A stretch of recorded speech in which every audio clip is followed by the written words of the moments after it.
नमस्कार मित्रांनो, कमळी मालिकेतील पुढील भागांमध्ये आपल्याला असं पाहायला मिळणार आहे का ऋषी देणार आहे ताराला उघड चॅलेंज।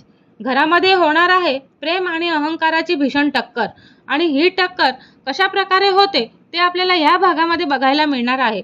पण त्याआधी जर तुम्ही आमच्या चॅनलला सबस्क्राइब केलं नसेल तर सबस्क्राइब करा आणि व्हिडिओ आवडल्यास लाईक द्यायला विसरू नका। आपण बघतो मित्रांनो, पुढील भागांमध्ये ठरणार आहे अत्यंत धक्कादायक आणि भावनिक क्षण।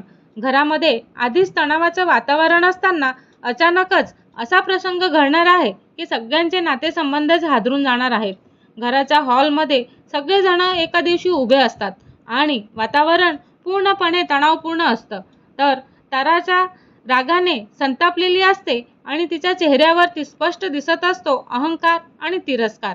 राजन शांतपणे उभा असतो, पण त्याच्या डोळ्यामध्ये काळजी दिसत असते, ती आपली कमळीसाठी आणि ऋषीसाठी। तेवढ्यातच तारा संतापाने राजनकडे वळते आणि जोरजोरात संतापाने म्हणू लागते की राजन, तुम्ही मला धमकी देत आहात का? तुम्ही म्हणतात की कमळीला माझा मुलगा ऋषीच्या आयुष्यातून पुन्हा येऊ देणार नाही आणि तुम्हाला वाटतं की मी तुमचं ऐकेल। तेव्हा ती पुढे येते आणि राजनकडे बोट दाखवत बोलत असते की आणि त्यांना आव्हान देत असते। तर ती म्हणते की ऐका, मी तुम्हाला उघड चॅलेंज करते, तुम्ही कमळीला माझ्या घरापासून आणि माझ्या मुलाच्या आयुष्यातून दूर ठेवणार काय? मी स्वतः तारा बिर्ला कमळीला ह्या घरात आणि माझ्या मुलाच्या आयुष्यात पुन्हा कधीच येऊ देणार नाही। घरामध्ये सगळेच जण स्तब्ध होऊन हे ऐकत असतात। ताराचा राग इतका वाढतो की तिच्या तोंडून आणखीनच कठोर शब्द बाहेर पडतात। तारा तिरस्काराने आणि जोरात म्हणत असते, कमळी जगली किंवा मेली त्याच्याशी मला किंवा माझ्या परिवाराला काहीच संबंध नाही। माझ्या ऋषीला काहीही फरक पडणार नाही। हे शब्द ऐकताच वातावरण गोठल्यासारखं होऊन जातं आणि राजनच्या चेहऱ्यावरती धक्का आपल्याला स्पष्टच दिसत असतो। आणि तेवढ्यातच ऋषीचा संताप पण अनावर होतो। तो अचानक पुढे येतो आणि ऋषी जोरजोरात ओरडून म्हणत असतो मॉम। त्याचा आवाज संपूर्ण घरामध्ये घुमत असतो। ऋषी रागाने दुखावून म्हणत असतो, तुम्ही काय बोलत आहात मम्मी? तेव्हा राग करायचा होता तर तिथपर्यंत ठीक होतं, पण तुम्ही तर आता मारण्याच्या आणि मरण्याच्या धमकी आणि गोष्टी करायला लागल्या। तेव्हा तुम्हाला कल्पना आहे की तुम्ही किती भयंकर शब्द वापरत आहात? तेव्हा तारा क्षणभर थांबते, पण तिच्या चेहऱ्यावरती अजूनही हट्ट दिसतच असतो। ऋषी तिच्या समोर उभा राहतो आणि तिच्या डोळ्यामध्ये डोळे घालून म्हणतो, ऋषी ठाम आवाजात म्हणत असतो, मी तुम्हाला उघड चॅलेंज करतो मॉम। तुम्ही कितीही प्रयत्न केले तरीही माझ्या आयुष्यात कमळीशिवाय दुसरी कोणतीही मुलगी येणार नाही। घरामध्ये एकदमच शांतता पसरते। राजन आश्चर्याने ऋषीकडे पाहतच असतो। ऋषी भावनिक पण एका प्रकारे ठाम असतो आणि तो म्हणत असतो की मी कमळीचा साथ कधीच सोडणार नाही। कमळी माझी पत्नी होईल आणि मी तिला पत्नी म्हणून माझ्या घरामध्ये आणणारच आहे आणि कमळीच माझी पत्नी राहील। हे ऐकताच ताराचा चेहरा संतापाने लाल होतो। तिच्या डोळ्यामध्ये रागाची ज्वाळा आपल्याला दिसत असते, पण ऋषी अजूनही तिथेच थांबत नाही। ऋषी जोर देऊन बोलत असतो, तुम्ही मला कितीही थांबवायचा प्रयत्न करा मॉम, पण मी कमळीला माझ्या आयुष्यात परत आणणारच आहे।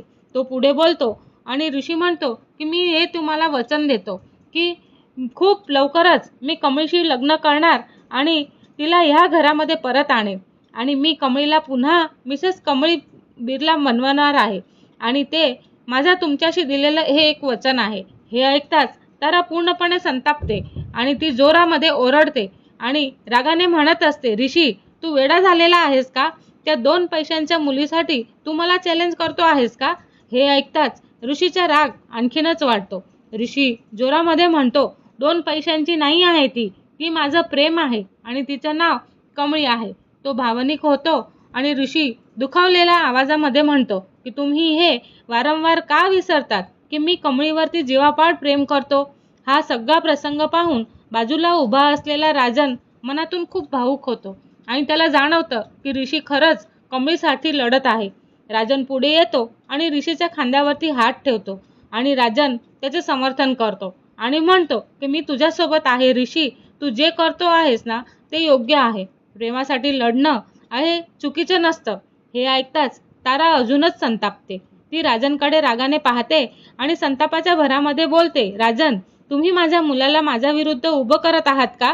तेव्हा राजन शांतपणे उत्तर देतो आणि गंभीर आवाजात म्हणत असतो, नाही तारा, मी फक्त सत्याच्या बाजूने उभा आहे, तेव्हा तारा रागाने थरथरत कापत उभी असते आणि तिच्या चेहऱ्यावरती आता एक वेगळाच भाव दिसत असतो आणि तो आहे षडयंत्राचा.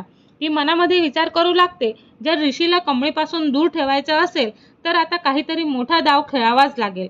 दूर उभा असलेला ऋषी अजूनही संतापाने श्वास घेत असतो आणि राजन त्याच्या बाजूला ठामपणे उभा असतो. घरामध्ये शांतता पसरते, पण ही शांतता वादळापूर्वीची असते. आणि आता पुढे काय होणार?